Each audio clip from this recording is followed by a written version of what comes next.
পটুয়াখালীতে হঠাৎ করে তরমুজ খেতে পোকার আক্রমণ দেখা দিয়েছে। এতে বিপাকে পড়েছেন কৃষকরা। বিভিন্ন কীটনাশক ব্যবহার করেও কোনো ফল পাচ্ছেন না বলে জানান তারা।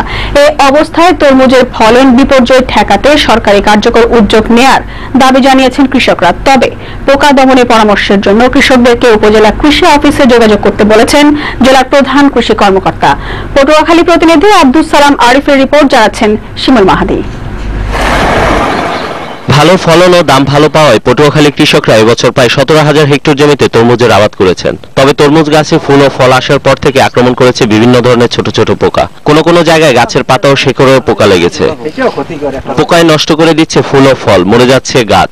এই অবস্থায় স্থানীয় বাজার থেকে বিভিন্ন ধরনের বালাইনাশক ব্যবহার করলেও ভালো ফল পাচ্ছেন না বলে জানান তরমুজ চাষিরা। গুড়া পোকটা আছে, ছাইয়া পোকটা আছে, জড়া পোকটা আছে, ওই পোকটা একটু খুব বেতাল করতে আছে। কৃষি কর্মকর্তারা বলছেন এলাকা ভেদে তরমুজ গাছে ভিন্ন ভিন্ন পোকায় আক্রমণ করেছে, তাই কীটনাশকের ব্যবহারও করতে হবে সচেতনভাবে। তরমুজ সহ অন্যান্য ফসলের যে কোনো রোগ পোকামাকড় দমনে স্থানীয় উপজেলার কৃষি অফিসে যোগাযোগ করলে সেটি বিভাগের প্রয়োজনীয় পরামর্শ ও সহায়তা। দেশের তরমুজের মোট চাহিদার বড় একটি অংশ পূরণ করে পটুয়াখালী জেলার কৃষকরা। ডেস্ক রিপোর্ট, বৈশাখী সংবাদ।